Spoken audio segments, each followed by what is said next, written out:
E o vinho não vou tomar, não.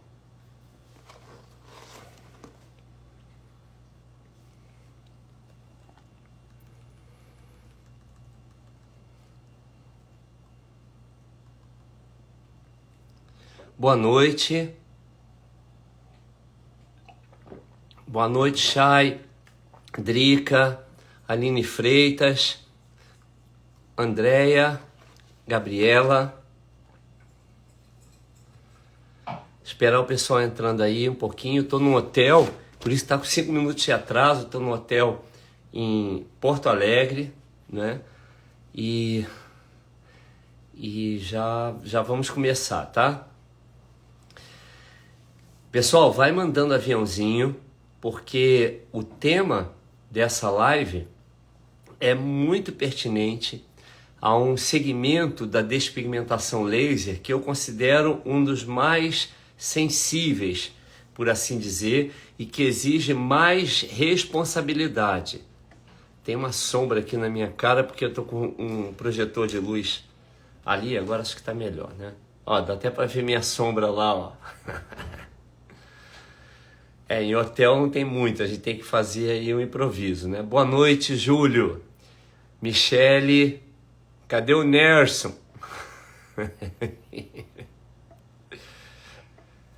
Dijane, Mônica. Ah, essa é Mônica Sena, deve ser parente do Dr. Nelson. E cadê a Raquel Sena, aquela mãe coruja? Denite, Marmi, tudo bom, gente? Boa noite. Bom, gente, Eveline também tá aqui, a Drica, minha equipe tá toda a postos aqui. Sônia. Gente, é o seguinte, eu já fiz uma live com esse meu convidado de hoje e foi, no mínimo, espetacular, para dizer. Era para ser uma live de meia hora, a gente foi, eu acho que quase deu 1h30. E aí, Nelson Serigati, daqui a pouco vai ter um outro Nelson aqui. Ellen Fima, Ana Souza. E aí o que acontece? Muita gente não pôde assistir. O pessoal acabou, a rede social está tomando uma vertente que as pessoas jogam com aquele comodismo, né? Ah, eu não vou porque eu vou ter que atender uma pessoa, eu vou não sei aonde e depois eu assisto gravado. Não vai ter, não vai ficar gravado. Então, aproveitem porque é um tema muito importante, onde eu não só vou abordar aqui algumas questões da despigmentação de delineado de olhos, né, do conhecido eyeliner, como também vou abordar sobre outros temas ligados a olhos e, de certa forma, também a laser, né? Então, eu vou fazer um apanhado disso. Eu estou esperando o meu convidado chegar, eu vou falar um pouco dele. Deixa eu só pegar aqui o controle do ar-condicionado, que eu estou sentindo já um pouco de calor aqui. Eu estou em Porto Alegre, achei que eu ia sentir frio, né? Mas no fundo eu estou sentindo calor. Então espera aí que eu vou botar aqui no mínimo aqui. Deixa eu ver se eu consigo daqui. Vamos lá, pera aí, gente, enquanto o meu convidado não chega. Vamos lá. Pera aí. Aqui em Porto Alegre, o Rio Grande do Sul em si está sofrendo aí muito com as chuvas, né? Então a gente tem que... Eu tenho curso amanhã, já alguns alunos até estão com dificuldade de chegar. Olha, o Nelson já está aí. Antes de chamar o Nelson já fez o pedido ali, eu já vou te chamar a solicitação. O Dr. Nelson Sena Júnior, ele é um médico oftalmologista que tem, entre várias especializações, o transplante de córnea, que eu acho que é uma das coisas mais sensacionais que pode haver, né? Então, ele é uma pessoa super solícita. Toda vez que eu precisei de um auxílio, de uma opinião, ele, ele retribui assim como eu retribuo para os meus alunos. E quando eu convidei para ele para falar sobre alguns temas, ele prontamente aceitou, só que por conta da agenda dele, ou era ontem feriado ou ficou para hoje. Nós vamos falar também sobre a ceratopigmentação, que é uma coisa que vocês, quem não ouviu falar vai começar a entender.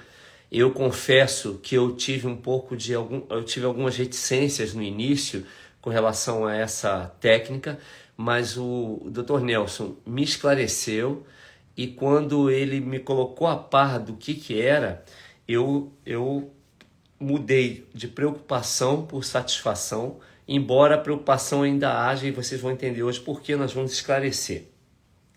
Não é um nicho de mercado assim para pegar, vou fazer um curso e vou fazer, porque não é bem assim, né? E nós vamos abordar sobre isso.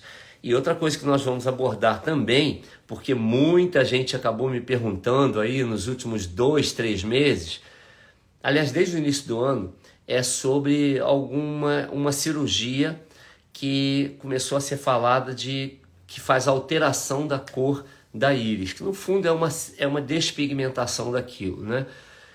Nós vamos ouvir a palavra de um especialista. O Dr. Nelson não é um mero oftalmologista, ele é um professor também, ele trabalha com algumas universidades, é um homem da ciência.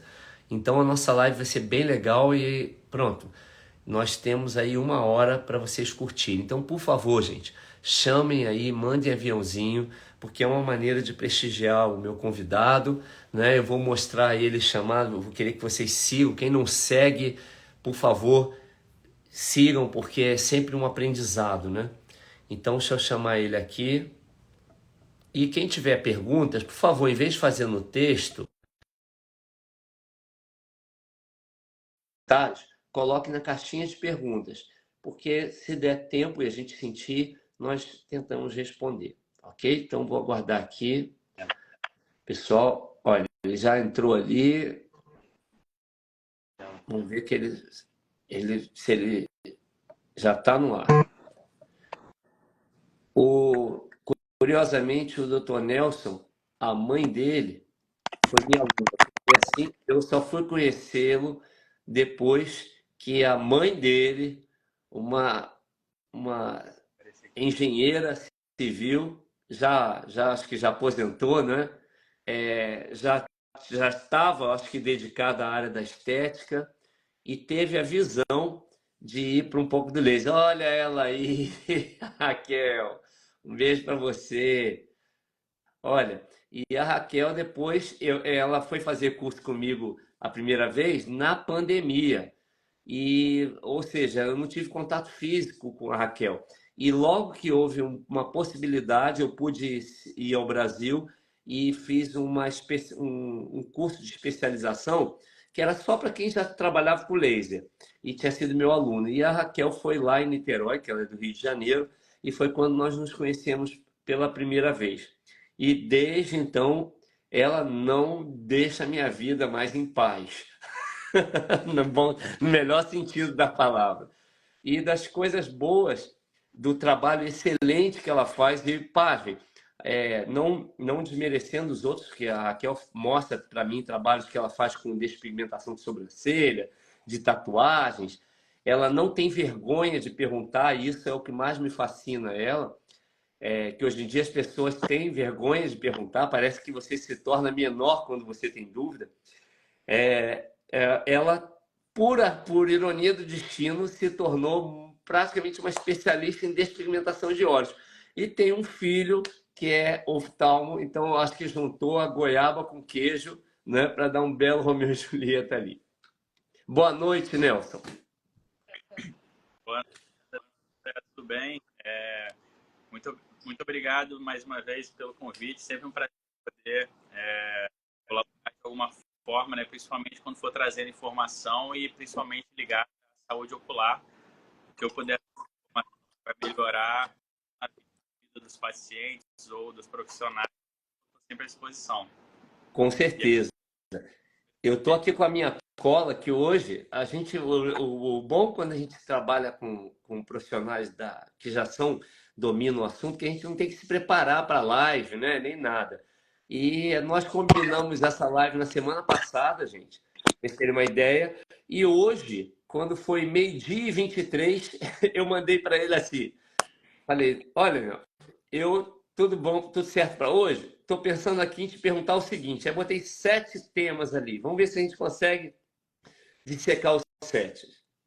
Vê se o áudio tá baixo. Eu tentei melhorar aqui. Tá dando para escutar bem? Eu estou escutando bem. Será que o pessoal tá? Olha, um Acho que monte agora de gente melhorou. aí. Ó, Melhorou. Eu tirei é a que se eu capinha. parar para dar boa noite e mandar beijo para cada um que está ali, Nelson, que são pessoas muito queridas aqui. Estou vendo a Leni, tanta gente boa. O John Remove entrou, a Regina Dinardi. Olha, sintam-se todos aí acarinhados.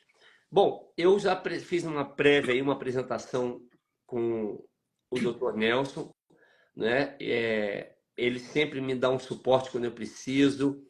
E uma das coisas a primeira coisa que eu coloquei é assim, mesmo sabendo a resposta, eu gosto de ter opinião, né, de um profissional. E a primeira coisa que eu perguntei para ele é assim, olha, Nelson, o que que pode dar errado numa sessão de despigmentação laser, né?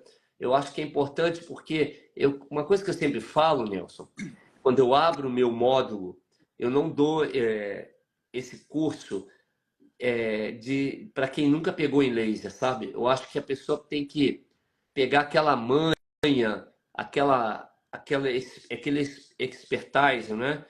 Com a técnica para se sentir seguro, porque é uma das coisas que eu noto que é mais complicado para o profissional é a inserção do protetor ocular. Mas depois que ele toma segurança em colocar e tirar aquele protetor, ele também tem que se preocupar com a aplicação do laser, porque afinal de contas, você colocar mal um protetor pode acarretar em problemas. Nós vamos falar aqui hoje, desde a esterilização, né, de uma má biossegurança, até mesmo aquela coisa de ficar empurrando, insistindo num protetor e aí pronto, começa a irritar a esclera, aquele branquinho começa a ficar vermelho, começa a criar cromóforos competidores. Mas tem a questão do disparo também. Mas eu queria saber de ti, uma opinião generalizada, o que você como médico, eu não sei nem se você já recebeu um caso assim de uma intercorrência causada por um profissional que despigmentou, e eu queria saber a tua opinião disso. Então, vamos lá. Primeiramente, boa noite a todos. Obrigado por todo mundo que está podendo assistir a gente. Que eu puder colaborar de alguma forma, fico feliz. Então, com relação à sua primeira pergunta dos riscos, né, que podem estar envolvidos, né? Isso que você falou é importante sobre a questão de que você não faz para quem está... a maioria dos seus alunos são alunos que já têm uma prática, né, com laser, né? Sim. E isso é com tudo na vida, né? Com o tempo você vai progredindo, vai evoluindo e essa experiência vai te ajudando de alguma forma. Quanto mais bagagem você tiver, mais estudo, melhor. E em relação à sua pergunta, os riscos, você pode ter um risco, por exemplo, ter uma queimadura na córnea ou até mesmo na região da conjuntiva e da esclera, se você não utilizar o protetor, por exemplo, ter uma queimadura ocular. E o legal é que, como eu sou especialista em córnea, a córnea é uma das primeiras barreiras que a gente tem do olho depois da região palpebral, né? E é uma região que pode ser bastante afetada por qualquer erro que tenha, inclusive na colocação do protetor ou no uso do laser, né? Então, sobre a sua primeira pergunta, o risco da queimadura com o laser, o risco de você esbarrar na córnea ou com o protetor ou com o próprio aparelho do laser, aí você pode fazer uma abrasão, que é um arranhão na córnea, pode retirar uma parte de uma das camadas da córnea, que é o epitélio. E toda vez que você gera uma lesão na córnea, um machucado na córnea, isso serve de porta de entrada para uma possível infecção, tá? O paciente pode ter, por exemplo, uma hemorragia subconjuntival, que é uma hemorragia naquela parte branca do olho, pelo fato do laser bater, do protetor bater na região branca do olho. Porque você tem a conjuntiva, que é a camada que vem antes da esclera, que também pode ser afetada ali. E o paciente, ocasionalmente, pode ter uma infecção grave no olho, aquilo que você falou, da contaminação, né, que pode gerar desde uma conjuntivite até uma infecção mais grave. Então, são muitos riscos envolvidos que a gente nem imagina, entendeu? Sim. Pra você ter uma ideia, hoje até tem uma aluna minha que ela trabalha, tem um laser certificado na Anvisa, ela tirou a formação dela comigo, fez a especialização, a pessoa correta. Tem autoclave, né? Ela faz a esterilização, toda a asepsia do protetor corretamente e ela calhou de fazer os disparos. Quando terminou, fez a retirada do protetor, fez tudo conforme é indicado e no dia seguinte a pessoa estava lá com uma. Vou até procurar aqui uma foto, não é uma foto com uma qualidade muito boa, mas pronto, ela ficou exatamente por ser uma pessoa séria. É que eu tenho que abrir aqui, eu vou puxar só o zoom do olho para não comprometer a identidade. Vou mostrar aqui. Eu vou tirar os comentários rapidinho, gente. Deixa eu ver se eu tiro aqui. Como é que eu tiro aqui? Desativar comentários. Espera. Olha aqui, Nelson. Eu nem mostrei isso para você, né? Olha. Ela usou protetor. Na hora que tirou, fez a despigmentação, tudo direitinho. A única coisa que ela fez de diferente e que ela confessou para mim foi que ela usou antes do procedimento, por ser uma pessoa muito sensível, é uma senhora já de idade, ela fez o uso de um anestésico tópico alguns minutos antes numa sala ao lado, né? E ela sabe a minha opinião com relação ao anestésico e tudo. Ela brincou comigo até, falou assim, eu sabia que você ia me dar uma bronca, não sei o quê. E eu realmente descasquei lá nela, porque, claro, é uma coisa que também a gente vai conversar aqui, é um dos temas. Mas esse tipo de imagem que eu mostrei ali é uma coisa que não aconteceu no momento, mas nem sempre o corpo responde de imediato, não é, Nelson? Sim, com certeza. Às vezes você só vai ter a reação, ou só vai aparecer o sintoma propriamente dito no dia seguinte, entendeu?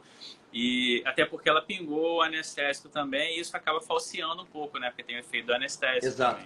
também. O paciente Olha, não... teve uma live que eu fiz com o Dr. Wagner Moresco só sobre anestésico, e eu vou fazer uma nova live com um médico do Rio de Janeiro também, que ele é da... Meu Deus, como é que é o nome?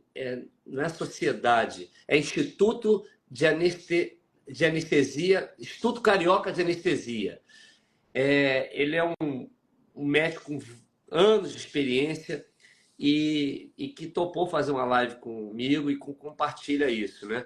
É claro que a gente quer sempre o conforto para o nosso paciente, né? E tudo, mas tem a questão legal que a gente não pode fugir, né? A questão legal é muito tem que ser considerada. Hoje há uma legislação, é uma lei federal, né, que proíbe o uso de anestésico sem ser por profissional qualificado. É claro que alguns anestésicos você ainda compra na farmácia sem precisar de prescrição, mas é uma xilocaína para gengiva, não é uma concentração muito baixa. Agora, o uso mesmo de um anestésico tópico é um pouco mais complicado. E eu já acompanhei pessoas que usaram prilocaína por oclusão, passaram na pálpebra, que é onde nós vamos dar disparo na pálpebra, se você parar para pensar, né? E fizeram ali uma camada gorda, por assim dizer, de êmula, que é a prilocaína, né, se não me engano, a 5%, e ocluíram assim com plástico filme por 10, 15 minutos. Não tem como, Nelson. Aquilo vai escorrer um pouco e uma pessoa, por exemplo, teve uma irritação e a esclera ficou, parecia que a pessoa estava com conjuntivite. E para quem trabalha com laser, você sabe, né? O laser está sempre à procura de um alvo. E o laser, que a maioria do pessoal que nos assiste aí trabalha, ele tem comprimentos de onda que um procura muito melanina e o outro procura muito hemoglobina. Ou seja, a íris e a pápila são áreas riquíssimas em melanina e a esclera é rica também em hemoglobina. Então, o olho ficando irritado é cromóforo competidor e vai dar problema. E uma coisa que eu noto, Nelson, mesmo quando eu estou lá em Portugal, que aquilo é uma coisa para me deixar triste.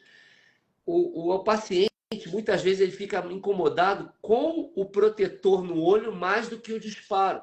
Eu noto isso também lá em Portugal. Eles ficam reclamando que está com a sensação de areia nos olhos. Então, quando a gente tira o protetor, aquilo é um alívio para eles. Mas aí, sabe o que ele faz? Isso aqui, ó. Na minha frente. Aí você fala, Aí não pode. pô, é complicado. Sobre esse caso que você estava. Sobre esse caso que você mostrou a foto ali, não dá para ver ali pela foto se chegou a lesionar a córnea, por exemplo, né? Mas aquilo ali pode ter sido, o paciente tem uma hemorragia subconjuntival, né? Que dá para ver ali na foto, que ficou hemorragia, que é quando o sangue fica preso entre a conjuntiva e a esclera ali, entendeu? Como se fosse o hematoma que a gente tem na pele. E isso pode ter acontecido quando colocou o protetor, pode ter feito uma pressão ali muito forte naquela região, entendeu? Ou pode ter esbarrado e pode até ter machucado um pouquinho a córnea ali na região superior, entendeu? Tem algumas possíveis causas, mas essa de ter causado um pouquinho de compressão com o protetor é uma delas, entendeu? Eu já tive um caso não assim tão vermelho, mas o que aconteceu? A pessoa, ela era uma coisa importante que eu passei a perguntar para as pessoas na anamnese. Ela tinha claustrofobia e ao colocar aquele protetor, ela sentiu um grau de ansiedade e ela o tempo todo fazia uma contração tão grande assim, ó, Sim. que o protetor para girar era complicado. Ou seja, ela própria, a pálpebra, contraía e aquilo acabava irritando a questão da esclera, da esclerose. Quando a gente faz cirurgia, por exemplo, oftalmológica, a gente coloca um aparelho no olho, que é o blefarostato, para manter o olho aberto. Quando o paciente fica muito ansioso e fica pressionando o olho, né, ele acaba fazendo uma pressão para o olho fechar, mas ele não consegue fechar, porque o blefaro mantém aberto. E o paciente, às vezes, no dia seguinte, a cirurgia, fica com um pouco de edema palpebral. Se o paciente fizer isso quando vocês estiverem fazendo a despigmentação, ele pode apresentar um pouco de edema palpebral no dia seguinte, porque vai ter paciente que, quando chegar na hora do procedimento, vai ficar ansioso mesmo e vai ter esse próprio reflexo, né, de tentar fechar, né? E essa pressão positiva que ele exerce ali pode fazer ele ter um pouco de edema palpebral, principalmente na região superior, que é uma coisa que é até esperado esse efeito, entendeu? Em alguns casos, entendeu? E que tem que acompanhar. E outra coisa que você falou sobre a ansiedade também, por exemplo, tem muito paciente que tem hemorragia subconjuntival somente pelo aumento da pressão arterial. A pressão arterial subiu e rompeu um vaso na região ocular, entendeu? E aí o paciente ficou com aquele aspecto de hemorragia subconjuntival parecido com aquele que você mostrou da foto. Naquele caso ali, eu não acho que tenha essa relação. Acho que foi alguma coisa de uma pressão que foi realizada ali na colocação. Mas o paciente pode ter ficado ansioso durante o procedimento, a pressão arterial pode ter subido, rompeu um vaso. Sim. E aí, aquilo ali apareceu logo imediatamente após o procedimento ou foi no dia seguinte? Não, foi no dia seguinte.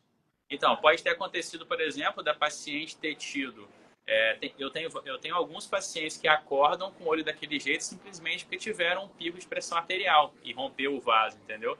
Pode Sim, ter acontecido da paciente ter tido esse pico de pressão arterial, ter rompido o vaso, gerado hemorragia subconjuntival e ficou parecendo que a culpa foi do protetor da desfigmentação, entendeu? exato. Tem esse Agora, aspecto também. uma coisa que eu costumo falar no meu curso, você falou agora, e eu acho que é legal mostrar para o pessoal.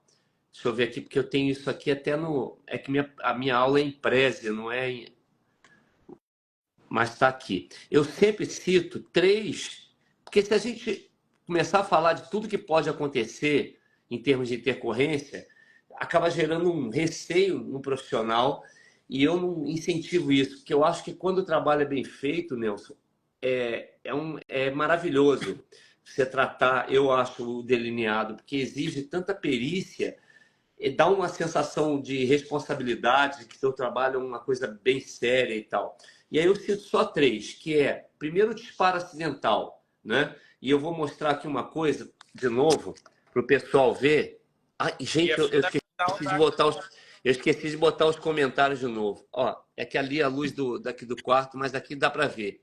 Isso aqui, Nelson, foi um disparo acidental, mas a pessoa estava com os olhos fechados, a pálpebra, e estava com protetor. Só que o protetor ele fica sambando. Isso chama muita atenção. Às vezes eu tenho aqui até uma foto de eu vou pegar aqui já já e vou mostrar para o pessoal como é que é um protetor. Que ele às vezes tem um tamanho que é pequeno e a ideia ali é cobrir sobretudo a íris, né? E a pálpebra. Mas, Só que, mas tem diga, alguém que faz sem usar protetor? olha, só vi uma vez, e por incrível que pareça, uma médica na Rússia que usava, e eu achei aquilo surreal. Olha, vou mostrar aqui para o pessoal ver. Espera aí que saiu até dali, ó. Vou deixar aqui. Esse aqui, gente, é o protetor, tá?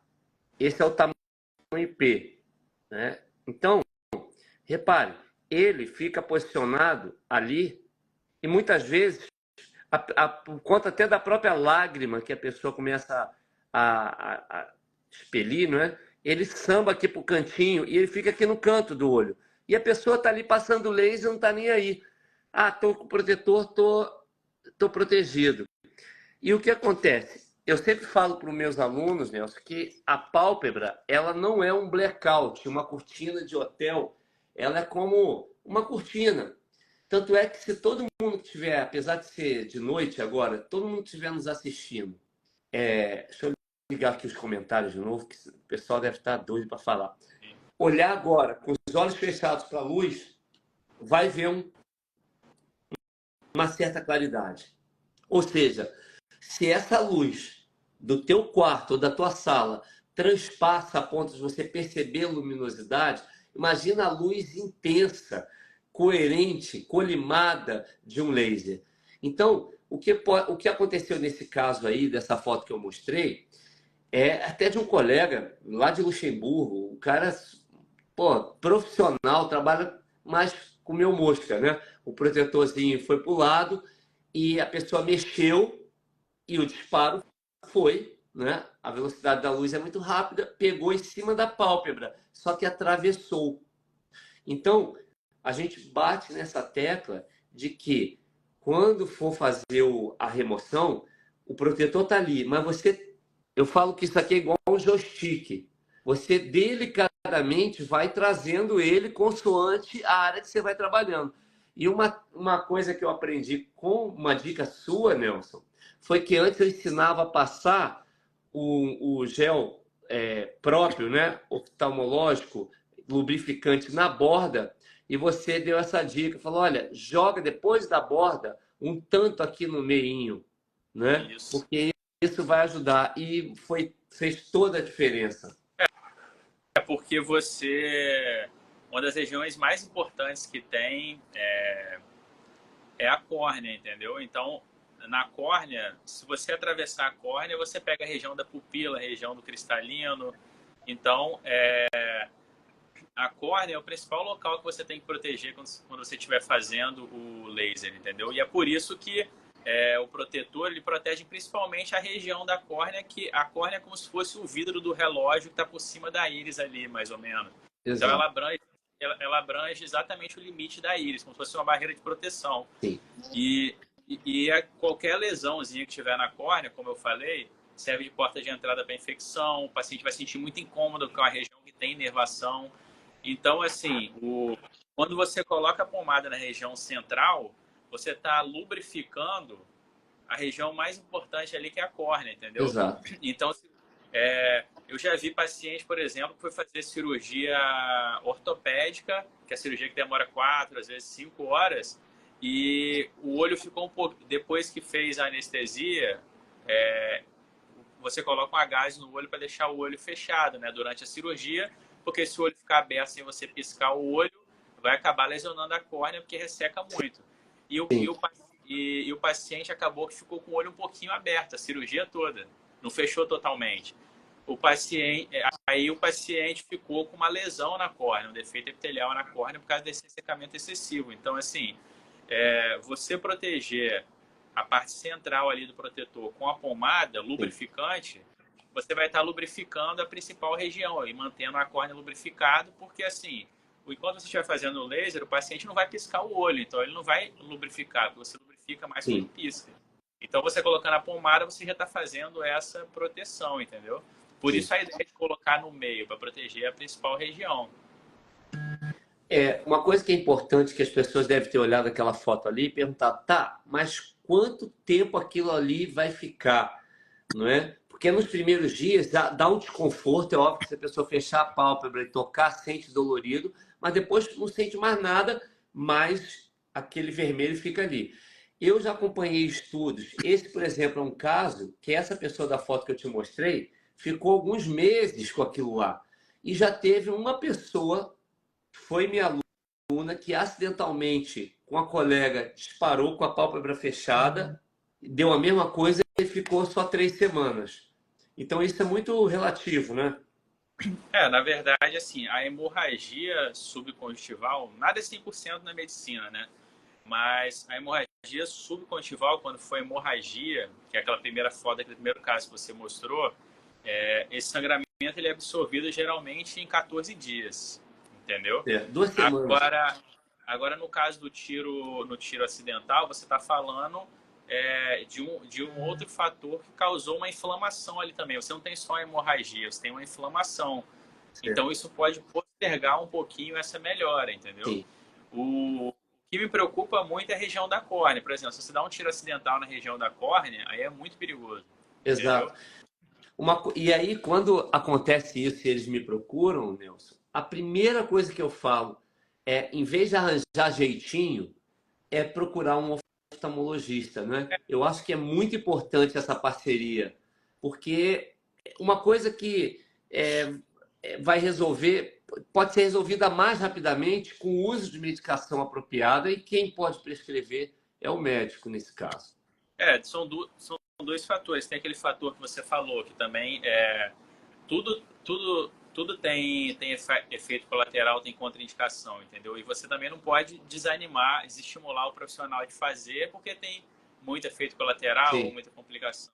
Então, assim, nem sempre... Por isso que eu fiz questão de falar naquela hora que nem sempre você vai ter um edema palpebral depois do procedimento, vai ser porque deu errado. Pode ser porque o paciente ficou forçando. Sim. Nem sempre você vai ter uma hemorragia conjuntival e vai ser uma coisa grave, porque você deu um tiro acidental e não percebeu, entendeu? Mas é sempre bom você ir de paciente no oftalmologista para você não perder tempo, entendeu?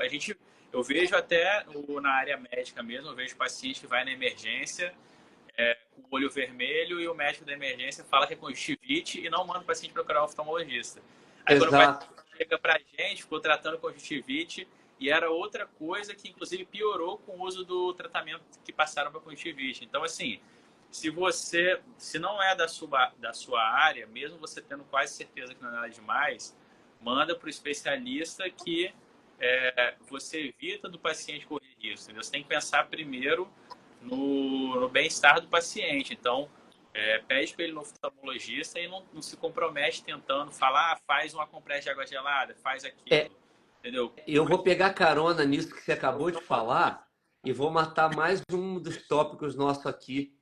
Porque eu esqueci de te comentar isso, que eu escrevi uma hora ali, eu botei assim, na sua opinião, por que a água boricada não deve ser usada no olho pós-laser? Assim, nem sei se essa era a pergunta adequada, mas eu te pergunto isso porque lá em Portugal, eu estou no Brasil nesse momento, né, como sabe, aconteceu do quê? Eu tenho viajado muito, desde que até saiu o Anvisa da Joaninha, eu tenho vindo muito ao Brasil, e a clínica que eu atendo lá em Portugal, em alguns casos, eu não estava lá e orientou o paciente a procurar um outro local. Me perguntaram, na época tem um colega meu que atende lá, não estava ainda nessa altura, então indicaram em outro lugar. Aí o que aconteceu? O profissional que fez a remoção, de alguma forma, deu um problema que gerou uma conjuntivite bacteriana num olho só. E o argumento dele era que não foi erro dele, porque se tivesse sido erro dele, teria sido nos dois olhos. Era o argumento dele. Aí o que a paciente fez? Portuguesa, né? A mentalidade é outra, foi ao médico de família, que geralmente é um clínico geral. O clínico geral olhou, ouviu o que ela falou e indicou ela botar água boricada gelada. Mas o médico, por exemplo, que é um senhor que já tá, é um decano lá. Eu não sei como é que o homem ainda tá em pé. Né? Ele anda, parece um Walking Dead. E eu sei quem é esse médico. E ele passou água boricada, cara. E o quadro piorou. Então, eu queria aproveitar, porque parece estigma, né? Coisa de avó. Não põe água boricada. É, isso entra naquele caso que a gente estava conversando, né? Que às vezes o próprio médico mesmo, o clínico, não é oftalmologista e às vezes tenta passar alguma coisa antes de mandar o paciente para o oftalmologista, entendeu? Então, assim, porque você sempre tem que pensar em primeiro lugar no paciente, entendeu? Eu já escutei algumas pessoas falando: ah, não vou mandar no oftalmologista de primeira, porque pode não ser nada demais, e o oftalmologista pode ficar falando que é culpa dos cílios que colocou, que é culpa do laser, mas assim, o oftalmologista está lá, a gente está lá para ajudar o paciente. E assim, faz parte da ética você não ficar falando mal do outro profissional, independente do que seja, entendeu? Você está lá para resolver o problema do paciente, não para ficar falando mal do outro profissional, entendeu? E você não pode ter medo de mandar para o oftalmologista, porque você tem que pensar em primeiro lugar no paciente. E sobre a água boricada que você falou, a água boricada ela tem um efeito antisséptico, né? Mas a água boricada ela foi feita para você, por exemplo, passar numa gaze e passar em alguma lesão específica, entendeu? Não para você jogar água boricada direto no olho, até porque se você tem alguma lesão no olho, você tem que usar colírio lubrificante, de preferência sem conservante, que foi próprio para ser utilizado no olho. Se for algum caso de possível infecção, usar um colírio de antibiótico.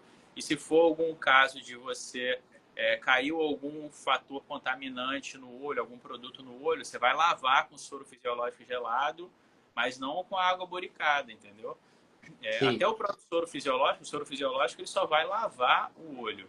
Ele não vai ter o efeito do lubrificante, não vai ter o efeito do antibiótico. Então, assim, por que você não... E o soro fisiológico é cloreto de sódio, né? Até quem perguntou aqui, teve uma pessoa que perguntou, a Regina Dinardi.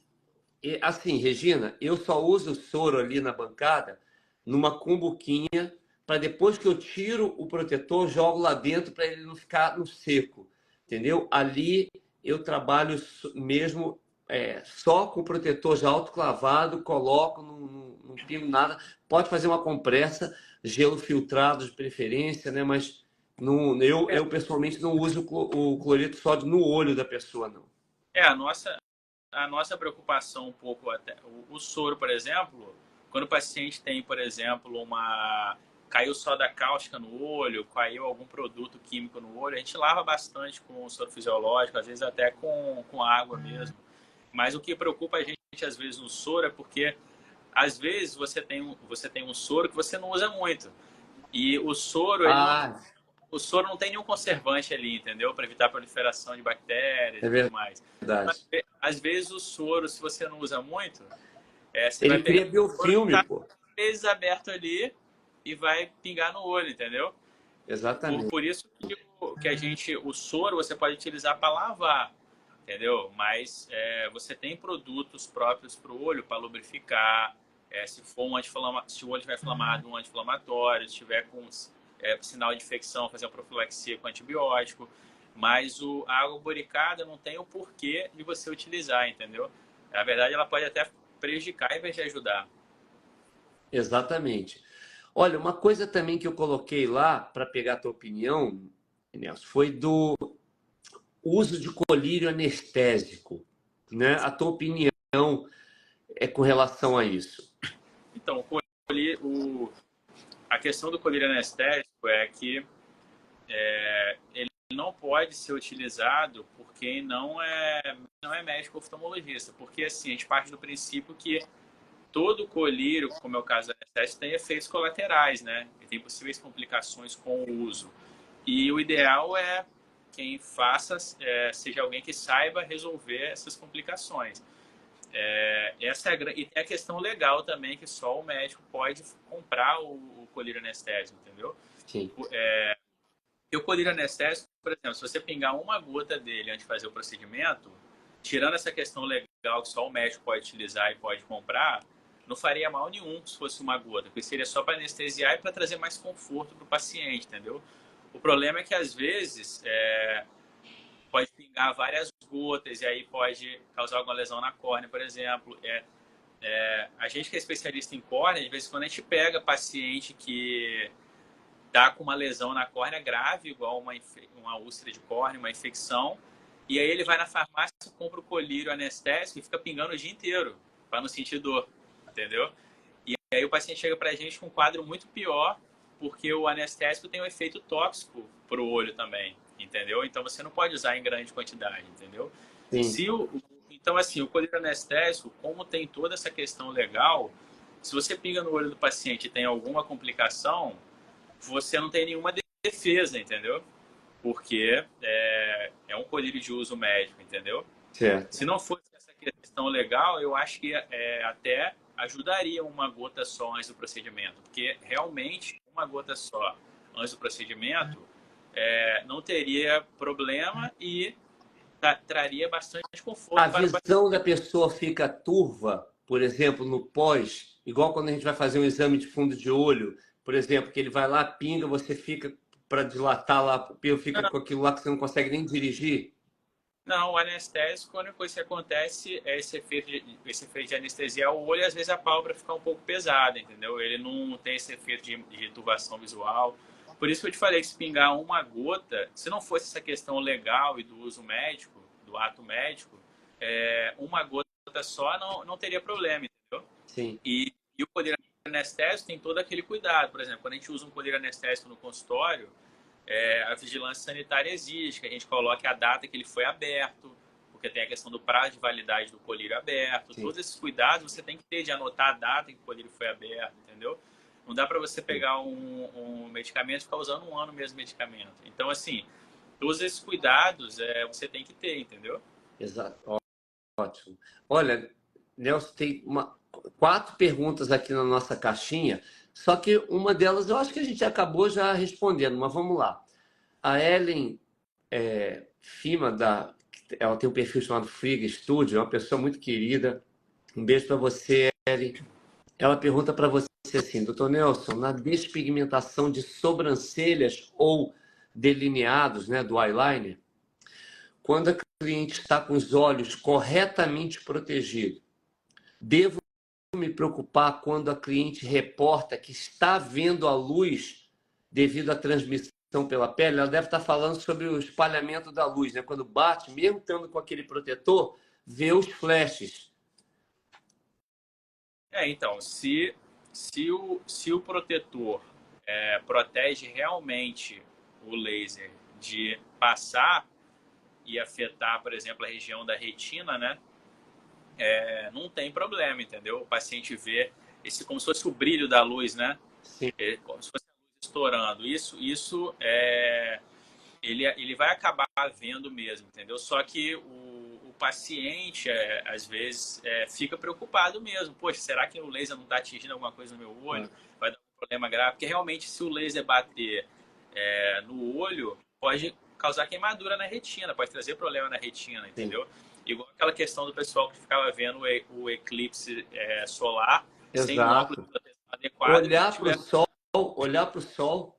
Teve gente que teve queimadura na retina naquela questão do eclipse, entendeu? Exato. Então, assim, tudo isso você tem que tomar cuidado. Agora, isso daí tem que saber a especificação do protetor que você está usando, qual o fator de proteção dele, se ele realmente, se o fabricante realmente mostra que ele traz uma barreira para o laser. Se trouxer e tiver tudo regulamentado, essa explosão de luz, né, entre aspas, que a gente fala, que o paciente vai ver, não tem problema. E sobre o anestésico, voltando que eu vi uma pergunta, assim, se não fosse essa questão legal, eu não veria problema em usar pelo menos uma gota, entendeu? Porque realmente uma gota só não tem problema e o paciente vai ter mais conforto realmente, facilita o seu trabalho, facilita o paciente a não ficar forçando para fechar o olho e no outro dia tá com edema palpebral, por exemplo, a não mexer o olho e sair do lugar no meio do laser, o protetor.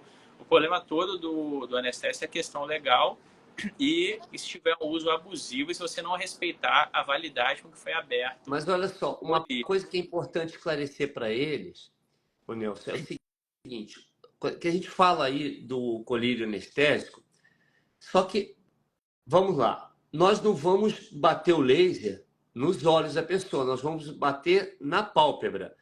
O anestésico, quando você fala de usar uma gota, é com o olho aberto ou é sobre a pálpebra? Então, a questão do olho, de usar o anestésico no olho, é porque, imagina você colocar um protetor, qualquer que seja, é um corpo estranho. Sim. Entendeu? Então, só o fato de você colocar o protetor já vai incomodar o paciente durante o procedimento, entendeu? A questão de você colocar o colírio anestésico o fato facilitar a colocação do protetor e facilitar o uso do protetor. Senão, aquele protetor vai ser uma coisa que vai ficar incomodando o paciente durante o procedimento. Ou seja, isso foi muito bom ter te perguntado, por quê? E eu vou aproveitar a carona para dizer, quando usa esse colírio, gente, é para fazer proporcionar um mínimo de conforto para a colocação do protetor. Porque o disparo do laser vai acontecer. Só que é aquela coisa, tem até o próprio efeito placebo, né? Ô Nelson, vou contar uma coisa para você, que não me importa de contar para o pessoal. Mas eu estava dando um curso desse na França. Foi o último evento que eu fiz em Paris e eles me convidaram, um grupo só de 4 profissionais, né? E, curiosamente, os 4 eram da área de saúde. Então, eu estava muito confortável lá. E uma das meninas, porque não tinha muito modelo, né? Era toda apavorada. Ela era enfermeira e estava toda apavorada lá e se contraía todo. Cara, eu estava ali com aquele Hilogel. O Hilogel, aquele que não é de apertar, que é um gatilho, né? Eu estava com ele ali, estava fechado até. Tinha comprado lá em Portugal. Eu cheguei para ela e falei assim, olha, eu fiz um placebo nela, cara. Eu falei assim, olha, eu vou colocar só num olho o anestésico e aí você diz, se você sentir que é mais confortável, aí eu ponho no outro também. Só que o pessoal ficou olhando ali, ninguém tinha visto nada, né? Aí eu fui, peguei assim, botei de um jeito que ninguém via, botei num olho e aí já fiz a sessão do... Primeiro coloquei um sem nada e ela estava toda incomodada, estava com um protetor só e o outro não. E aí nesse outro eu coloquei, na hora que fui botar o protetor, ela falou, e ela brasileira, né? Falou assim, nossa, que alívio. Eu falei, tá, mas vamos ver o disparo. Aí comecei a disparar primeiro no olho que não tinha posto o Hilogel nem nada. Botei só aquele gel lubrificante mesmo da Bauschmann, Visic Gel. E fiz, ela se contorcia toda e pronto, passei. Na hora que eu fui fazendo outra, ela falou, nossa, com anestésico é outra coisa. Aí quando terminou, eu falei, olha, não foi anestésico, eu usei um Hilogel.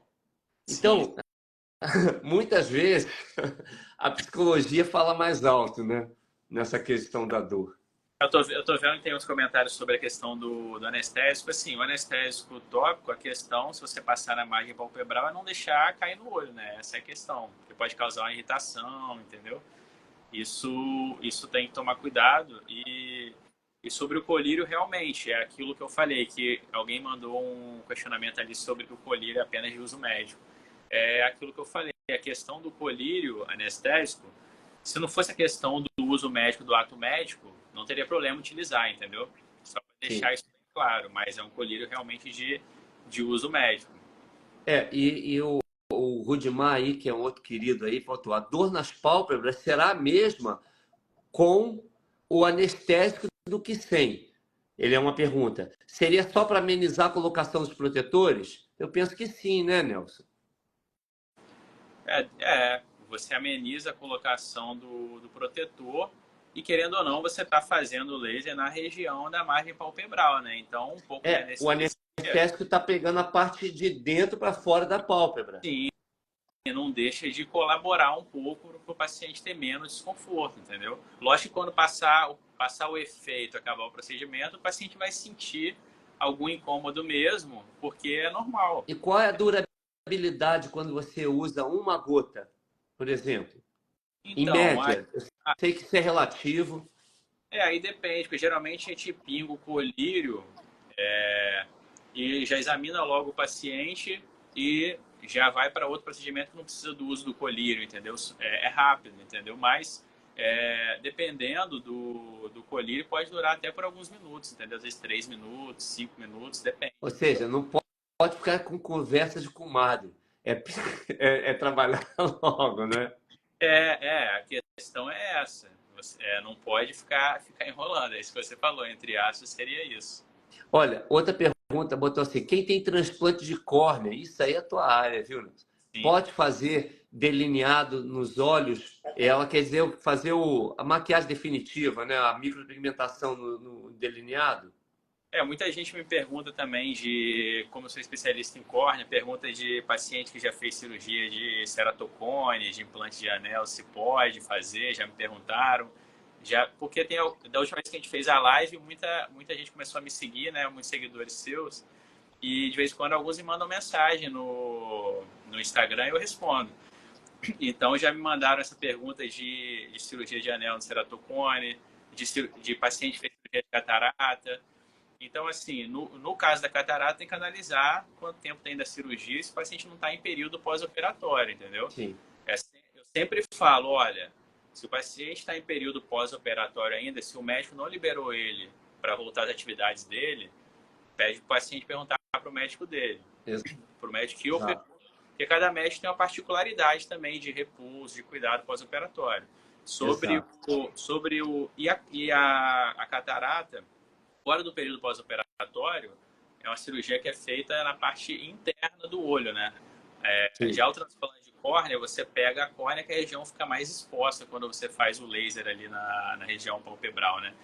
Então, sobre a questão do transplante, você tem que analisar quanto tempo tem do transplante, se o paciente está em período pós-operatório ou não.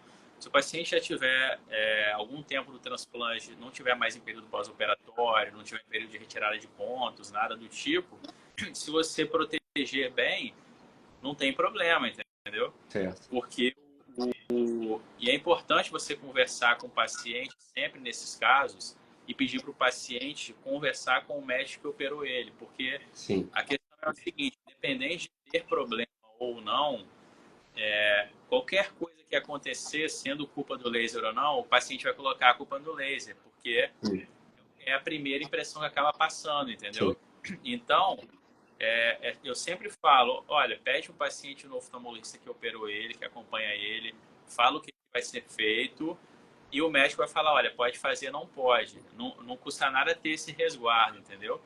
Porque o Certo. paciente que faz o transplante de córnea, ele tem que ter um cuidado extra, com certeza, mas assim, o transplante de córnea hoje é o transplante que tem a maior durabilidade, que tem a maior taxa de sucesso. Hoje em dia é o transplante da córnea.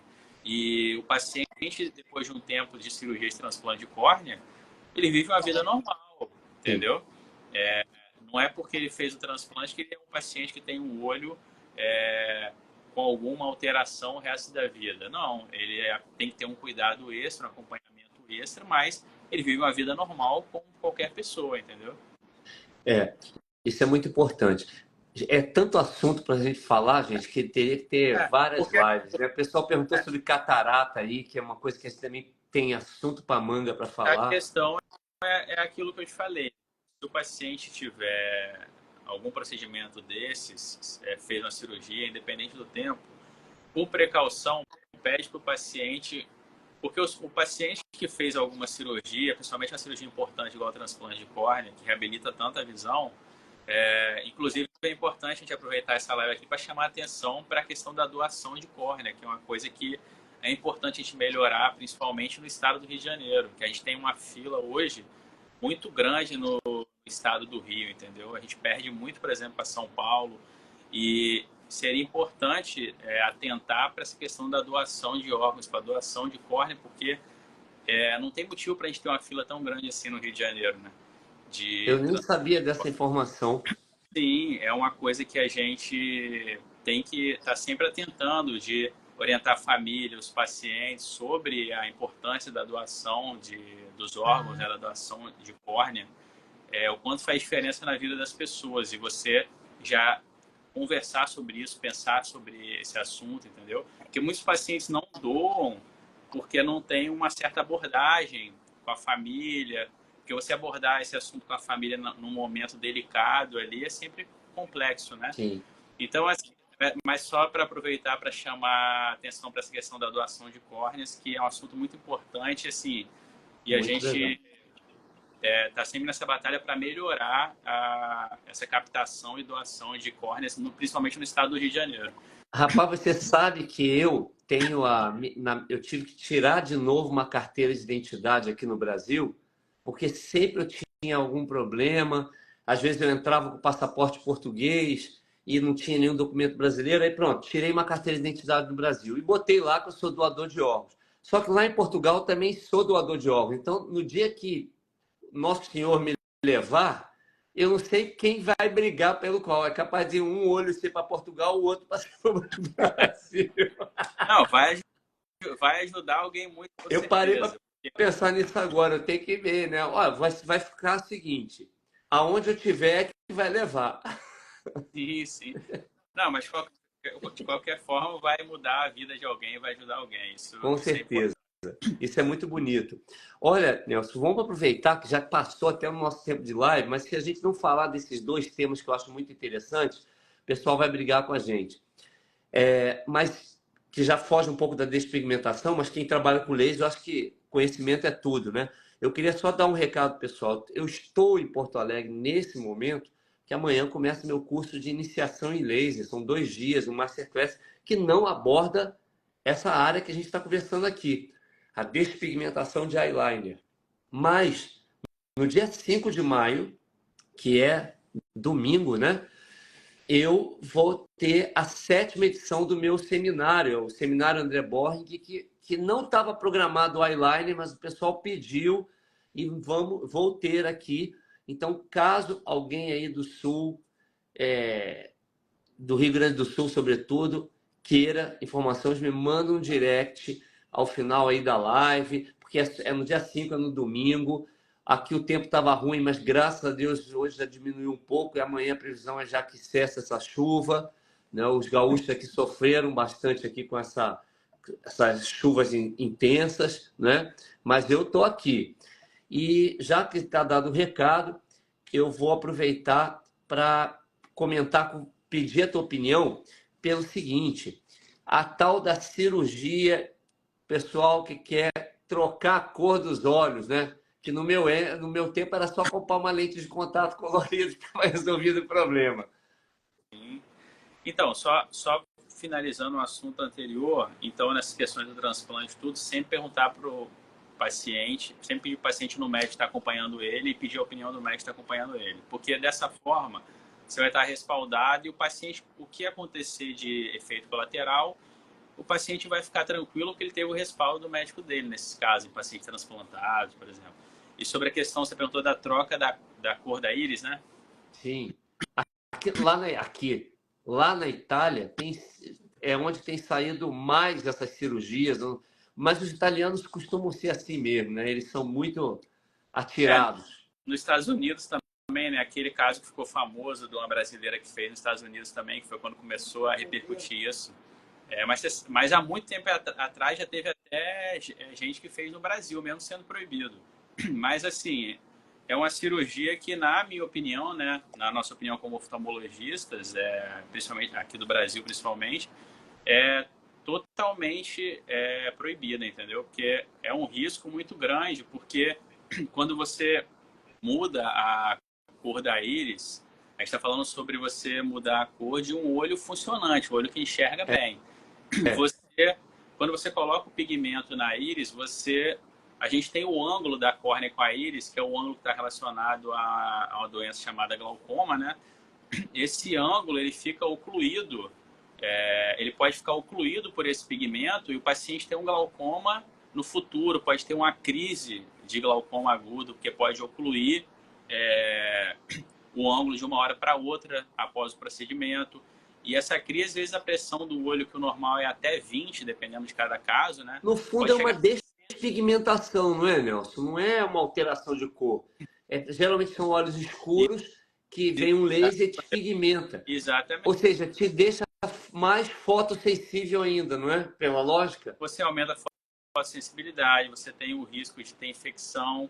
Mas o risco mais preocupante hoje é esse do glaucoma e da crise do glaucoma. E do músculo, e daquele músculo esfíncter que controla a entrada e saída de luz na íris, também não poderia ser afetado? Também pode ser afetado, mas o que mais preocupa a gente é o glaucoma, porque o glaucoma é a doença que leva à cegueira e tudo que você perde de visão por causa do glaucoma, você nunca mais recupera, entendeu? Se você perdeu 1% da sua visão por causa do glaucoma, esse 1% você nunca mais vai ter de volta, entendeu?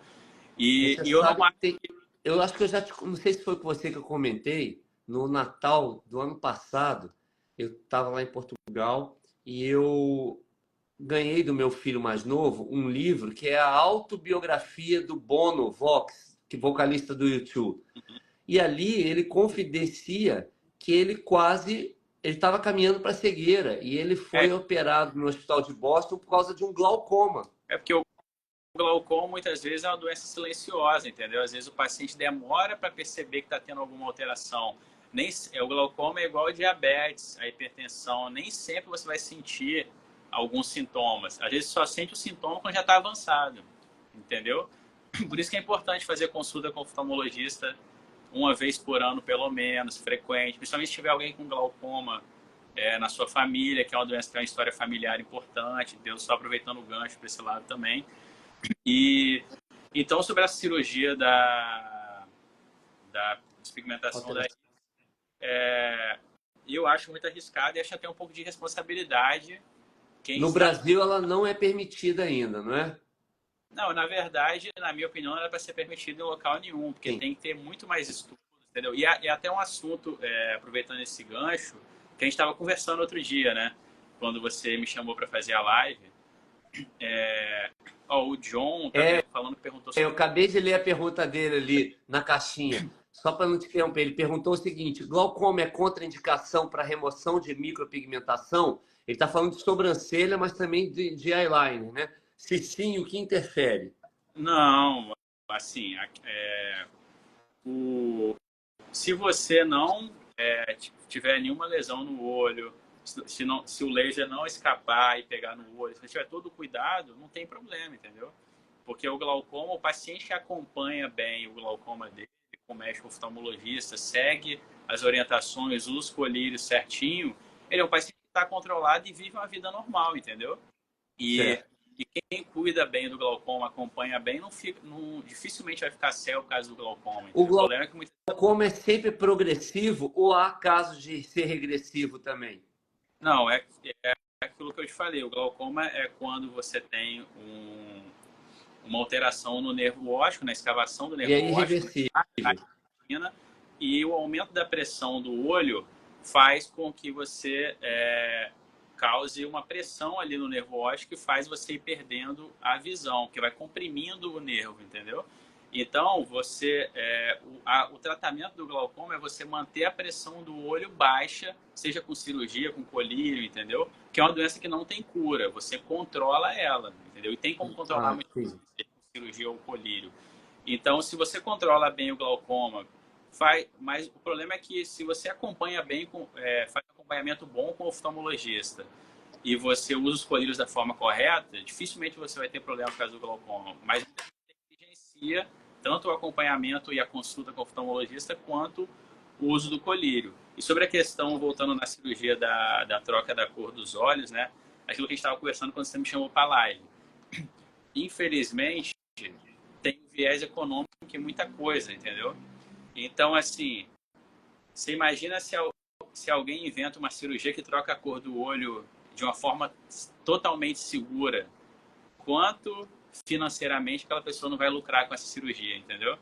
Então, eu acho que se não fosse uma cirurgia que fosse o desejo de tantas pessoas e tivesse o viés financeiro, talvez lá fora eles não estivessem fazendo, porque no fundo a gente que é oftalmologista, a gente sabe que é arriscado. Eu fico pensando assim, como que alguém, seja nos Estados Unidos, onde a cirurgia está sendo feita, né? Como que alguém não, que é oftalmologista, que entende bastante de olho, não pensa o quanto que você pode estar fazendo mal a longo prazo para esse paciente, entendeu? Porque o grande problema da cirurgia é que Sim. você pode trocar a cor do olho hoje e você pode ter um problema daqui a 2 anos. Uma opacidade, Não exatamente. vai ser tão imediato. Esse é o grande problema. Então, assim, grande parte dos exames que a gente faz na oftalmologia, até pré-operatórios mesmo, não é só para prevenir do paciente ter um problema no olho, no intraoperatório, para prevenir também a longo prazo depois da cirurgia, entendeu? Exato. Fantástico. E para encerrar, o tema que eu não posso deixar de falar, muita gente ainda não conhece, sobre a ceratopigmentação, né? É uma coisa que, como eu abri a live de hoje, eu coloquei, eu confesso, né? Eu quando fui procurar, eu tenho humildade para isso, mas eu dei a minha opinião no início para o Dr. Nelson, eu falei assim, Nelson, me explica isso melhor, porque a minha mente é muito lógica. Então, o que tem a ver essa cerato? É pegar pessoas que estão com acuidade visual, que tem problema de cegueira, por exemplo, e tem aquele olho esbranquiçado e tal, e refazer uma micropigmentação de uma íris ali. Só que o meu questionamento era uma coisa muito lógica, né, gente? Era assim, se o cego ele não enxerga, como é que ele mesmo vai ver? E não é ironia isso que eu vou colocar, mas como é que ele mesmo não vai ver se aquilo ficou bom ou não? E, aliás, de tanto falar em coisa de olhos e tal, você sabe que tem esses algoritmos, né? Começou a aparecer um monte de coisa no meu Instagram, assim, curiosidade. Vocês sabiam que, por exemplo, Stevie Wonder e Ray Charles já tiveram 2 vezes no mesmo palco e eles nunca se viram, porque eles já eram cegos quando eles foram tomados. Eles só se cumprimentaram assim, mas eles não têm essa percepção. Então eu coloquei isso como questionamento. Mas foi muito legal a maneira que você me explicou como é que é aquilo, e aí passou a fazer todo sentido. E eu queria que você explicasse, Nelson, para o pessoal sobre a ceratopigmentação. Então, esse procedimento, primeiro, respondendo aquilo que você falou no início, ele é feito para o paciente que tem visão monocular. É o paciente que enxerga bem de um olho e é totalmente cego do outro olho. Então, você está fazendo o uso do pigmento no olho totalmente cego, entendeu? Então, se Faz você... todo sentido, assim. Todo procedimento tem riscos, isso obviamente, né? Então, quando você faz um procedimento num olho que não enxerga, você não, qualquer que seja a complicação, o paciente não vai ficar cego, entendeu? Então, por isso que esse Exato. procedimento é feito em paciente que já tem o olho cego. E no paciente que tem visão monocular, por causa daquilo que você falou, porque o paciente tem que ver o resultado. Claro. Antigamente, o que a gente fazia e faz ainda hoje em dia também, existe lente de contato que imita a coloração do olho, Sim. né? Imita o olho mesmo, que o paciente pode usar. Existe também prótese ocular. Aí agora surgiu a ceratopigmentação. Mas é importante, a gente até estava conversando sobre isso, que a Exato. ceratopigmentação, e é um procedimento assim muito, muito legal, porque ele você não sabe o quanto. Eu já tive paciente que eu indiquei o uso de prótese ocular, porque enxergava de um olho e o outro olho era esbranquiçado, seja por um trauma ocular, por uma lesão na córnea, ficava com aquele olho branco, né? O paciente chorava, me agradecia, porque falava que não gostava nem de ir na festa com a esposa, porque todo mundo ficava olhando pro olho dele, entendeu? Sim, Então, assim, você não sabe o quanto que isso muda a qualidade de vida do paciente, entendeu? sim. Então, por isso que esse procedimento da ceratopigmentação é tão legal, porque ele impacta muito na qualidade de vida do paciente. E é um procedimento que só pode ser feito por oftalmologista, porque você tem que fazer no centro cirúrgico, tem que ter todo o cuidado, acompanhamento do anestesista. E é Você aí que eu estava te questionando, né? Porque eu sei que o mercado da micropigmentação, Nelson, você já deve ter percebido isso, ele é hiperdinâmico. Então, surgem assim novidades. Quando é uma coisa interessante, o pessoal vê naquilo nichos de mercado e se atira mesmo. O pessoal vai para curso, vai para congresso. É importante destacar que aprender a fazer uma micro desse nível, né, num globo ocular, ainda que sem utilidade, não é para não é somente um procedimento médico, não é? Tem que ser dentro do bloco cirúrgico com o médico do lado, na melhor das ocasiões. porque a questão é a seguinte, a córnea ela tem várias camadas, né? A córnea não tem apenas uma única camada. Então é um procedimento onde você tem que colocar o pigmento em uma das camadas da córnea, entendeu? Exato. Então você tem que fazer um corte na córnea e ir colocando o pigmento no estroma da córnea, que é uma das camadas da córnea, entendeu? Então, por isso que tem que ser feito no centro cirúrgico, tem que ter o anestesista ali de olho no paciente, você tem que procedimento um pouco invasivo também, entendeu? E, e Só tem que o, e tem o pós, que tem o processo cicatricial, que se não correr bem, já pode gerar uma infecção, não é isso? exatamente, não é porque o paciente não enxerga do olho que ele não pode ter uma infecção e aquela infecção é, trazer grandes transtornos para ele, entendeu? Então tem todo esse cuidado também do acompanhamento pós-operatório. Então, assim, é um procedimento estritamente que tem que ser Ele é realizado por restrito, é. entendeu?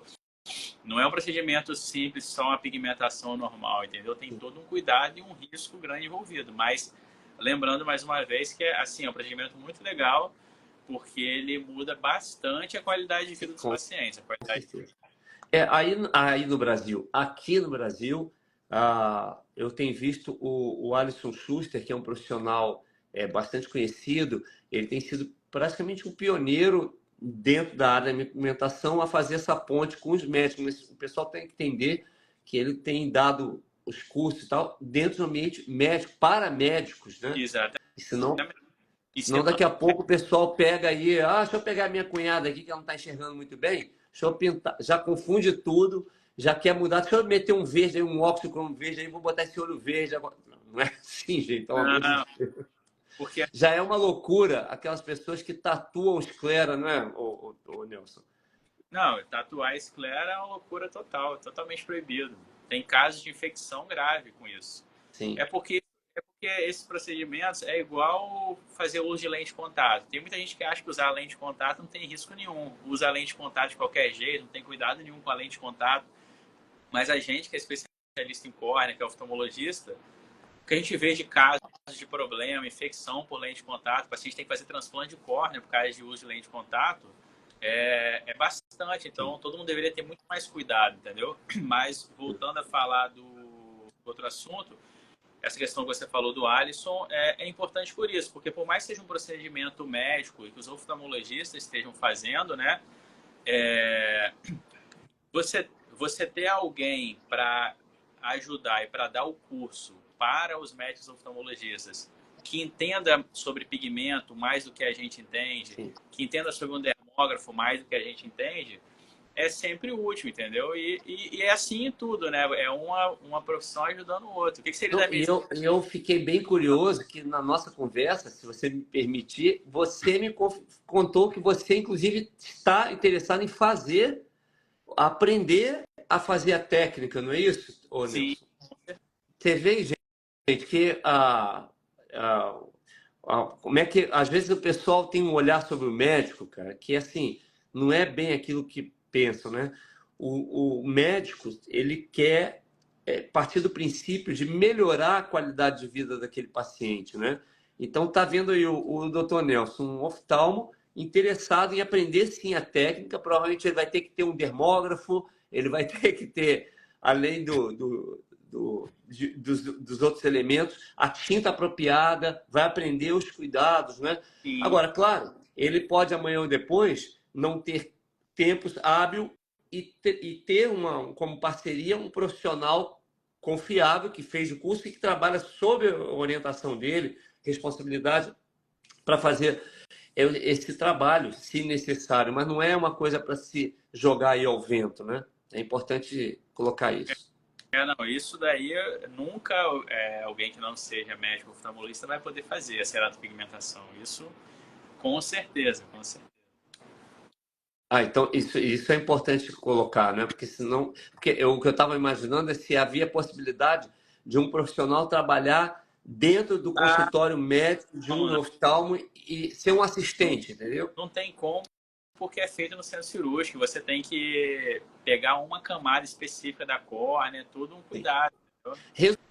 Resumindo, isso aí é como, fazendo uma analogia um pouco grotesca, mas é a mesma coisa que você imaginar um obstetra treinando o enfermeiro dele, que tem a sua qualificação e tudo, mas faz aí o parto, cuida de tudo, faz a anestesia, faz a raquiniana, faz. Não, não é assim, não é? Tem procedimentos que é só o médico mesmo que pode fazer. Nesse caso, assim, o profissional da enfermagem é um profissional da saúde, né, que entende bastante da questão da saúde em si, é um pouco diferente do pessoal da despigmentação, da micropigmentação de sobrancelha, por exemplo, fazer o uso dermógrafo dentro do olho, entendeu? Sim, Aí já muda um pouco que você está falando de todas essas questões envolvidas, entendeu? Até tem locais no SUS que o enfermeiro ajuda no parto, sim. entendeu?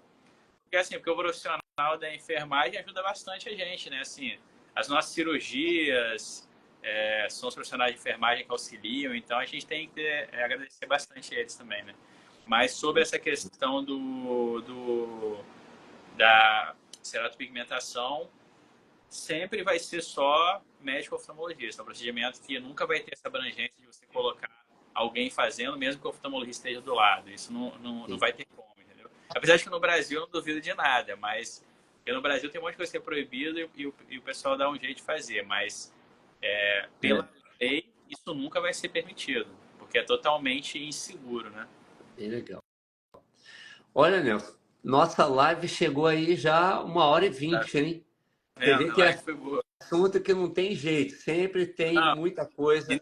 teria mais assunto. E você Pois é. pegou um assunto da atualidade, você pegou um assunto da atualidade. E assim, eu acho legal isso, eu acho legal aproveitar esse nicho para falar do transplante de córnea, da doação de Sim, órgãos, que a doação de órgãos é uma coisa que precisa melhorar, principalmente a de córnea no Rio de Janeiro tem que melhorar muito, tá?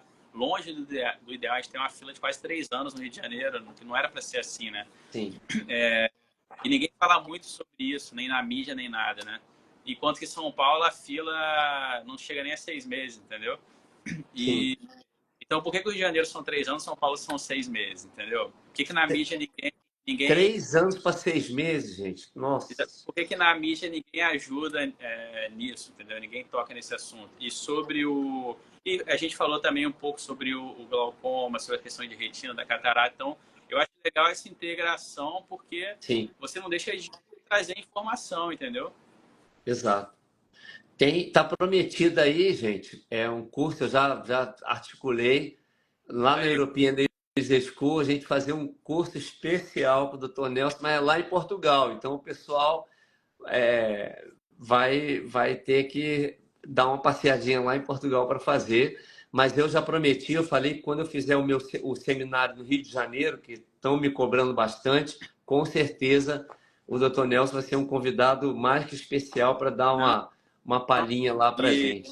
E se precisar também lá em Portugal tem outros oftalmologistas também, amigos meus de lá, excelentes. Então, assim, tem bastante gente para ajudar. E seria legal essa ideia do curso, tanto em Portugal quanto aqui no Rio. Seria legal. Gente, outra coisa, além dessa dica que eu achei maravilhosa, se pelo menos, olha, nós tivemos aí uns picos de 70 pessoas online, se pelo menos um dessa live se prontificasse a se tornar um doador, não é? Já valeria, já teria uma coisa sensacional, no mínimo sensacional. E eu convido vocês, gente, que não conhecem o Dr. Nelson, a entrar lá, seguir, porque o trabalho dele, o perfil tá no meu story, mas é nelsonsena.jr, não é? É, isso mesmo, Nelson. Sena, S-E-N-A. Com um N só, Senna. Um N só. Porque com dois, você seria piloto da família de pilotos, né? Eu até conto uma história para todo mundo que um dos meus melhores amigos me chamou para ser padrinho do casamento dele, me conhece desde criança, colocou meu nome com 2 N's no convite. Para tirar. Porque eu já para ter engajamento. Tá vendo? Mas é isso aí. Ó, Nelson, não tem como agradecer. Galera, vocês que me seguem, sigam lá o Dr. Nelson. Claro, algumas dúvidas, às vezes eu mesmo chamo ele, demora um pouco, porque ele tem uma agenda bem corrida, mas é uma pessoa que está sempre aí pronta a ajudar. Só aproveitar uma deixa que você, claro, comentou da sua paciente que tirou o protetor e coçou o olho, né? Sim. É importante falar porque, assim, a gente está chegando no mês de junho. O mês de junho é o mês que a gente considera na oftalmologia o mês junho violeta. E foi até criado por um professor meu que chama Dr. Renato Ambrosio Júnior. E esse mês do junho violeta é o mês de conscientização de uma doença chamada ceratocone, que eu sou especialista também, que é causada principalmente pelo fato de ficar coçando o olho, entendeu? Você não pode ficar coçando o olho, você esmaga a córnea e modifica o formato dela, e é uma doença que se evoluir muito pode até levar o paciente a ter que fazer um transplante de córnea. Então, assim, às vezes a gente fala sobre essa questão de coçar o olho, todo mundo coça muito o olho, mas coçar o olho, assim, esmagando, é uma coisa muito grave, entendeu?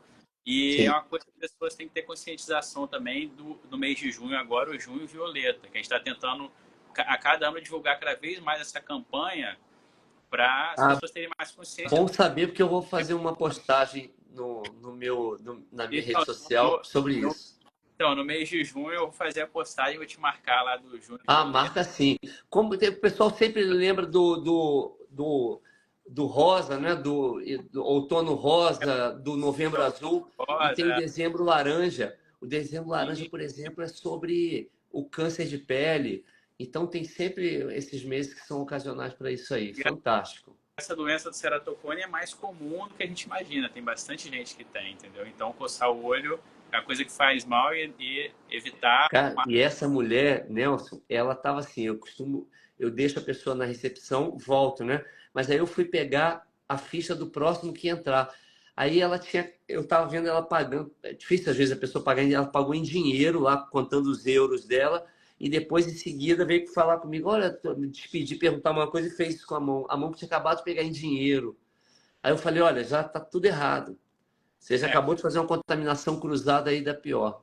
Então, o pós também depende da ajuda do paciente. Só uma pergunta que você tinha me feito para a gente ir concluindo sobre o pós do procedimento de despigmentação, né?